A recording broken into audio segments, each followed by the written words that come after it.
Capacitance and dielectrics, chapter number 26 है, और ये हमारा थर्ड लेक्चर है इसके ऊपर। इस लेक्चर में हम जो टॉपिक डिस्कस करेंगे वो कुछ इस तरह से है। एक, अगर आपके पास कैपेसिटर है और उसके दरम्यान में आप डाइलेक्ट्रिक प्लेस कर देते हैं, एयर नहीं है, वैक्यूम नहीं है, तो फिर क्या होगा? ठीक है, जैसे ये है, ये कैपेसिटर है, पैरेलल प्लेट कैपेसिटर है, इसके दरम्यान में आपने लेट से एक वुड पास की हुई है, रखी हुई है इसके अंदर। तो फिर आपके पास इसका वोल्टेज क्या होगा, चार्ज पे क्या इफेक्ट होगा, कैपेसिटेंस चेंज होगी नहीं होगी, तो ऐसी चीज़ों की बातें करेंगे। दूसरा हमारा टॉपिक है electric dipole in an electric field, कि इलेक्ट्रिक फील्ड में अगर आप एक इलेक्ट्रिक डायपोल रख दें, जैसे कि हमें पता है कि आप अगर एक चार्ज प्लेस करते हैं इलेक्ट्रिक फील्ड में, अगर वो पॉजिटिव है तो वो in the direction of electric field move करता है, उसके ऊपर फोर्स अप्लाई होती है फिजिकल टू क्यू ई। और अगर वो नेगेटिव है तो वो मूव होना शुरू हो जाता है in the opposite direction to electric field. अब क्वेश्चन ये है कि इलेक्ट्रिक डायपोल को अगर आप प्लेस कर दें जिसमें पॉजिटिव भी है नेगेटिव भी है, तो फिर वो उसमें क्या बिहेवियर शो करेगा, जैसे ये है। थर्ड और लास्ट टॉपिक है हमारा एनाटॉमिक डिस्क्रिप्शन ऑफ डायलैक्टिक, के डायलैक्टिक में जो हम देखेंगे बिहेवियर चेंज होगा कैपेसिटर का, अगर हम डायलैक्टिक प्लेस करते हैं उसकी प्लेट्स के दरम्यान में, तो वो चेंज एटॉमिक लेवल पे क्या है। ठीक है, जैसे कि ये मैंने शो किया है कि एटॉमिक लेवल पे आपके देखेंगे कि क्या अफेक्ट होता है डायलैक्ट्रिक प्लेस करने से। ठीक, तो ये हमारे तीन टॉपिक है आज के इस लेक्चर में। तो पहला टॉपिक है कैपेसिटर्स विद डायलैक्ट्रिक्स। डाइलेक्ट्रिक जैसे आपको पता है नॉन कंडक्टिंग मटेरियल होता है, उसमें से इलेक्ट्रिसिटी पास नहीं हो सकती, फ्री चार्जेस नहीं होते उसमें, तो इसको हम कहते हैं डाइलेक्ट्रिक या फिर नॉन कंडक्टिंग मटेरियल। अब आप कंसीडर करें कि आपके पास एक पैरेलल प्लेट कैपेसिटर है और उसके ऊपर जो चार्ज है क्यू नॉट है, और चार्ज कब है? जब आप उसके ऊपर पोटेंशियल डिफरेंस अप्लाई करते हैं, वो है वी नॉट। आपने उसको बैटरी से अटैच किया, और बैटरी जो उसमें पोटेंशियल डिफरेंस क्रिएट करती है, यानी कि चार्ज कर दिया उसने उसको, वो है डेल्टा वी नॉट। इस केस में इसकी कैपेसिटेंस है सी नॉट, और क्यू नॉट है उसके ऊपर चार्ज। ये केसेस कब हैं? जब आपके पास एक पैरेलल प्लेट कैपेसिटर बैटरी से अटैच है और उसके अंदर उनकी प्लेट्स के दरम्यान में वैक्यूम है या फिर एयर है। ठीक है, तो इस केस में वैक्यूम या एयर के लिए मैंने कहा हुआ कि उसके ऊपर charge Q not, capacitance C not, और पोटेंशियल डिफरेंस है वी नॉट। तो पिक्चर कुछ इस तरह से है कि आपके पास देखिए दरम्यान में वैक्यूम है, वैक्यूम के बाद आप जो पोटेंशियल डिफरेंस क्रिएट हुआ V not, capacitance C not, और वी नॉट क्यू नॉट इस प्लेट के ऊपर चार्ज है। और हमें पता है कि आपके पास कैपेसिटेंस, चार्ज और पोटेंशियल डिफरेंस का रिलेशन क्या होता है, वो है C Q is equal to C we.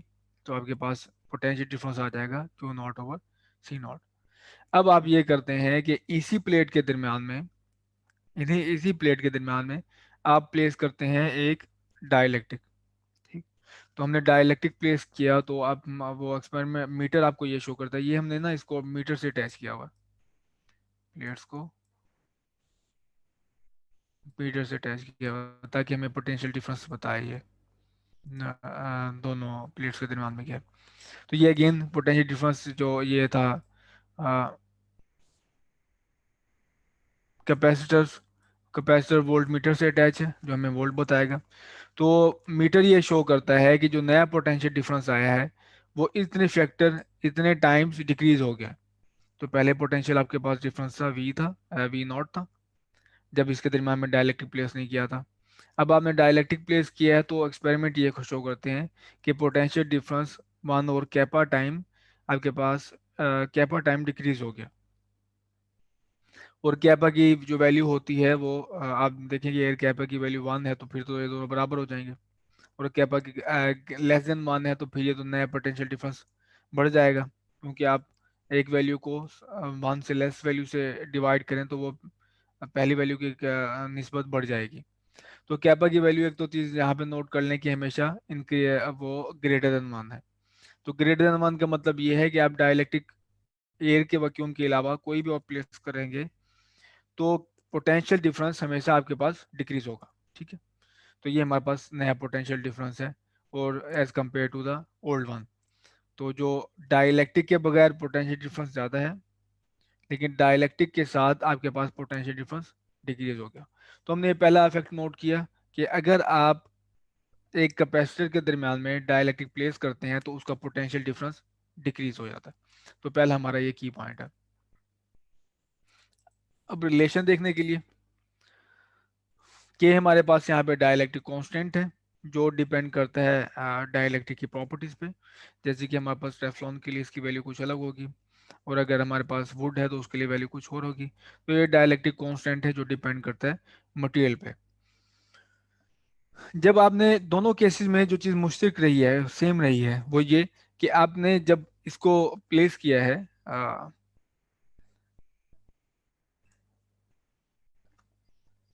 आपने इसको इसके दरम्यान में प्लेस किया वोल्ट पर, ये चार्ज करने पहले चार्ज था, ये हम इसको चार्ज नहीं करें, याद रखना ये बैटरी नहीं है, वोल्ट मीटर है। जब हमने इसको फर्स्ट टाइम डायलेक्ट्रिक प्लेस नहीं किया इसमें, तो हमने वोल्ट मीटर लगाया, पोटेंशियल डिफरेंस ये था। अब फिर हमने सिर्फ इसके अंदर ये किया था कि डायलेक्ट्रिक प्लेस किया था, और बैटरी वाला कुछ नहीं लगाया इसको। जब सिर्फ डायलेक्ट्रिक प्लेस किया तो हमारे पास पोटेंशियल डिफरेंस तो शो हो रहा है कि वो चेंज हो रहा है, लेकिन चार्ज तो कहीं नहीं जा रहा। चार्ज तो जाने की कोई जगह नहीं है, चार्ज तो इसी प्लेट्स में स्टक है, वो ना इस वायर से अटैच है ना कोई सर्किट और है। तो चार्ज के मूव होने की कोई जगह नहीं है, वो प्लेट्स के ऊपर ही है। आप डायलेक्ट्रिक प्लेस करें, कोई सा भी डायलेक्ट्रिक प्लेस करें, चार्ज जो यहाँ पे पहले मौजूद था यहाँ पर भी एग्जैक्टली वही चार्ज मौजूद रहेगा। तो चार्ज तो हमारे पास इस केस में जो चीज़ है वो नहीं चेंज होने वाली। ठीक। तो जो चीज़ चेंज हो रही है वो हमारे पास पोटेंशियल डिफरेंस है, और अगर पोटेंशियल डिफरेंस चेंज हो रहा है तो जाहिर सी बात है सी भी आपके पास यहाँ पे चेंज होगा। तो अब आप यहाँ पे वैल्यू पुट करें पोटेंशियल डिफरेंस की, जो हमें मीटर शो कर रहा है वो ये है, ये हमारे पास है वैल्यू। तो यहाँ पे आप पोटेंशियल डिफरेंस की वैल्यू पुट करेंगे, वो जो कि है delta we not divide by kappa. तो ये डिवीजन हो रही है डिनोमिनेटर के अंदर, तो हमारे पास यहाँ पे आ जाएगी, इसकी वैल्यू है क्यू नॉट ओवर सी, इसकी value Q not over V not की वैल्यू हमारे पास है सी। ठीक है, हमारे पास यही फार्मूला होता है, क्यू इज इक्वल टू होता है सी वी। तो Q divide by V is equal to C. तो Q naught divide by V naught is equal to C naught. तो सी नॉट हमारे पास कैपेसिटेंस है विदाउट डाइलेक्ट्रिक, और सी हमारे पास कैपेसिटेंस है विद डाइलेक्ट्रिक। तो इसका मतलब है कि अगर आप एक कैपेसिटर के अंदर डाइलेक्ट्रिक प्लेट्स के दरम्यान में डाइलेक्ट्रिक प्लेस कर दें, तो दो चीज़ें हो रही हैं। एक, उसका पोटेंशियल डिक्रीज होगा, पोटेंशियल डिक्रीज होने की वजह से आपके पास कैपेसिटेंस इंक्रीज होगी। ठीक है, और कितनी टाइम इंक्रीज होगी? कैपर टाइम। पोटेंशियल डिफरेंस डिक्रीज होगा लेकिन कैपेसिटेंस इंक्रीज होगी। तो हमारे पास रिलेशन है न्यू कैपेसिटेंस का ओल्ड के साथ या विदाउट इलेक्ट्रिक के साथ, कैपा इंटू सी नॉट। ठीक है, और पोटेंशियल डिफरेंस का रिलेशन आपके पास ये है। तो ये दो रिलेशन है जो हमें कोई भी डायलेक्ट्रिक अगर प्लेस करते हैं तो हमें हेल्प आउट करेंगे कैपेसिटेंस बताने में और पोटेंशियल डिफरेंस बताने में, कि आपके पास डायलेक्ट्रिक प्लेस करने के बाद पोटेंशियल डिफरेंस कितना कैसे चेंज हुआ है या कैपेसिटेंस कैसे चेंज हुई है। तो इस केस में हमारे पास एक और टर्म अपेयर होती है कि अब ये ऐसा नहीं हो सकता कि आप कितने कोई भी मटेरियल एक जो उसकी जिसका कैपा बड़ा है, कैपा ज़्यादा है, आप वो प्लेस कर दें इसके अंदर मटेरियल के अंदर, और मटेरियल की वो कैपेसिटेंस इंक्रीज होती चली जाएगी। तो असल में एक डाइलेक्ट्रिक स्ट्रेंथ भी होती है हमारे पास। वो डाइलेक्ट्रिक स्ट्रेंथ आपको ये बताते हैं कि एक खास हद तक आपने वोल्टेज अप्लाई कर सकते हैं, उसके बाद ये ब्रेक डाउन हो जाएगा। और ब्रेक डाउन क्या होगा? पहले डाइलेक्ट्रिक की डेफिनेशन कर दें। Maximum voltage that can be applied to material without discharge. तो लेट्स से हमारे पास दो प्लेट्स हैं, यही पहले प्लेट कैपेसिटर है, और यहाँ पे पॉजिटिव चार्ज बिल्डअप हो रहा है और इस प्लेट पे नेगेटिव चार्ज। ठीक है, तो ये हमारे पास है इलेक्ट्रिक फील्ड। तो आप इनके दरम्यान पोटेंशियल डिफरेंस इंक्रीज करते जाएंगे, बेशक यहाँ पे दरम्यान में यहाँ पे मटेरियल पड़ा हुआ है, नहीं तो यहाँ पे वैक्यूम है, वैक्यूम भी हमारे पास, उसकी भी आपके पास कैप, उसी का कैप आपके पास F21 होता है।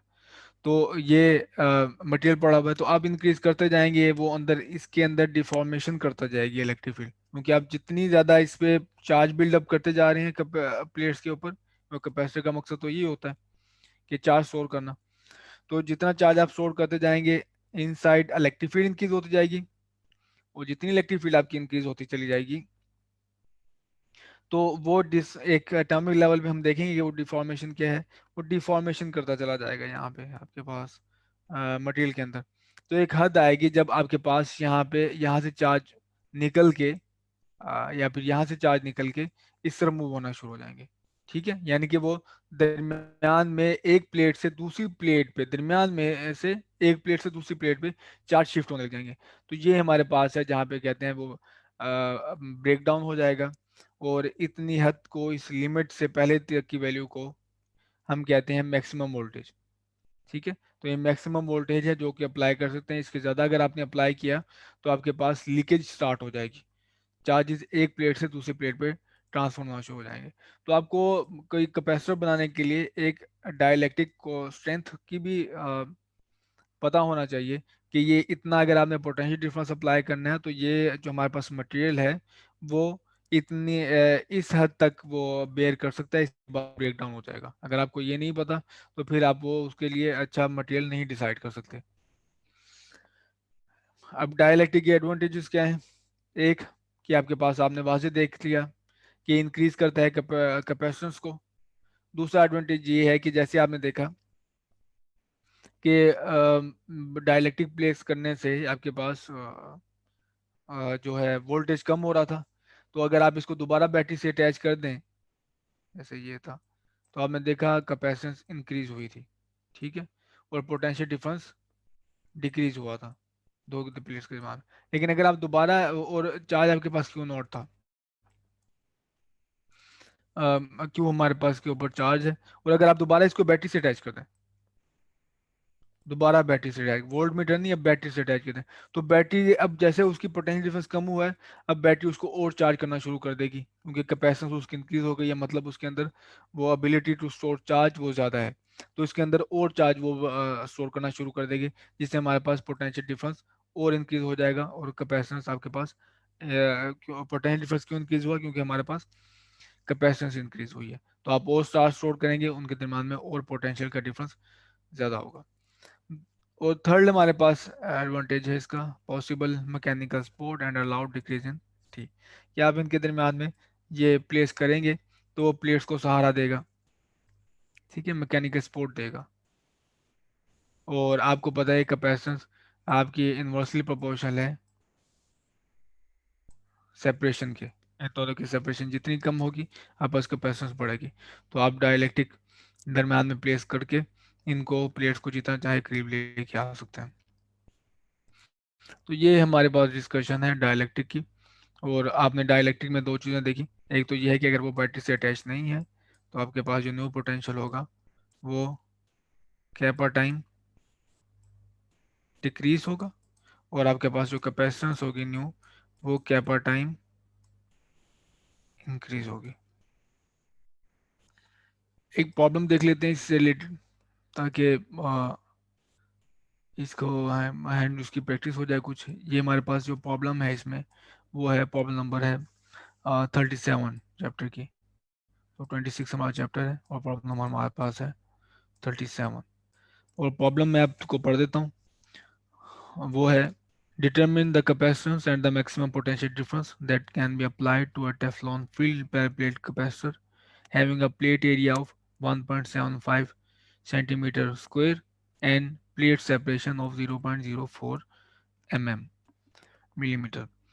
तो वैल्यूज ले लेते हैं जो डाटा इसमें गिवन है। टेफ्लॉन है, टेफ्लॉन के पास हमारे पास जो टेफ्लॉन का कैपा होता है वो होता है, आपको टेबल में गिवन होगा ये, वो है 2.1। ठीक है, और सेपरेशन है प्लेट्स के दरम्यान में 0.04 mm। ठीक है, और तीसरी हमारे पास चीज़ है एरिया। एरिया हमारे पास है 1.75 सेंटीमीटर स्क्वायर। तो पूछा ये गया है हमसे कि डिटरमिन द कैपेसिटेंस। तो कैपेसिटेंस हमें पता है कि वो होगी सी इज इक्वल टू हमारा कैपा सी नॉट। ठीक है, ये हमें पता है कि न्यू कैपेसिटेंस आपके पास ये होगी। तो कैपेसिटेंस कौन सा कैपेसिटर हमारे पास बताया गया कि पैरेलल प्लेट है। तो पैरेलल प्लेट कैपेसिटेंस की कैपेसिटेंस होती है A epsilon not divide bye separation between the plates. तो ये साथ होगा हमारे पास यहाँ पे कैपा। तो कैपा की वैल्यू गिवन है, ए की वैल्यू, इन इन सारी वैल्यूज को आप ऐसा यूनिट्स में कन्वर्ट करोगे, इसको मीटर्स में करोगे, इसको भी मीटर स्क्वायर में करोगे। तो सेपरेशन की वैल्यू गिवन है, एरिया की वैल्यू गिवन है, कैपा की वैल्यू गिवन है, एप्सिलॉन नॉट की वैल्यू गिवन है। तो आप यहाँ पे कैपेसिटेंस की फाइंड वैल्यू फाइंड कर लोगे। और दूसरा क्वेश्चन हमसे ये है, the maximum potential difference that can be applied to a Teflon field. तो मैक्सिमम पोटेंशियल डिफरेंस आपने बताना। तो पहले प्लेट कैपेसिटर है जिसके हमारे पोटेंशियल डिफरेंस आपके पास इलेक्ट्रिक फील्ड कांस्टेंट होती है। तो अगर आपके पास इलेक्ट्रिक फील्ड गिवन है तो आप सेपरेशन से मल्टीप्लाई करके फाइंड आउट कर सकते हैं। तो आपको max potential electric field given होती है कि कितनी इलेक्ट्रिक फील्ड अप्लाई करने से ये मटेरियल भी स्टैंड रहेगा, लीकेज नहीं होगी। इसका भी टेबल मौजूद है, टेबल से आप वैल्यू पुट करोगे इसकी, तो आपको जो है यहाँ से पोटेंशियल डिफरेंस मिल जाएगा। तो यहाँ के लिए मैं आपको अगर पोटेंशियल इसकी इलेक्ट्रिक फील्ड की वैल्यू बताएं टेफ्लॉन के लिए, तो टेफ्लॉन की वैल्यू है 60 मल्टीप्लाई बाय 10⁻⁶। तो ई मैक्स है टेफ्लॉन के लिए 6.0 मल्टीप्लाई बाय 10⁻⁷ वोल्ट पर मीटर। ठीक है, तो डी की वैल्यू यहाँ पे गिवन है, तो आप यहाँ पे पोटेंशियल डिफरेंस की वैल्यू फाइंड कर सकते हैं। तो यहाँ से आपको अंदाजा हुआ है कि कुछ अक्सर चीज़ें आपको यहाँ से जो कैपा की वैल्यू और मैक्सिमम पोटेंशियल मैक्सिमम फील्ड की वैल्यू वो टेबल में गिवन है, तो आपको यहाँ पे न्यूमेरिकल्स में हेल्प आउट करेगी ये डाइलेक्ट्रिक के जो क्वेश्चंस हैं।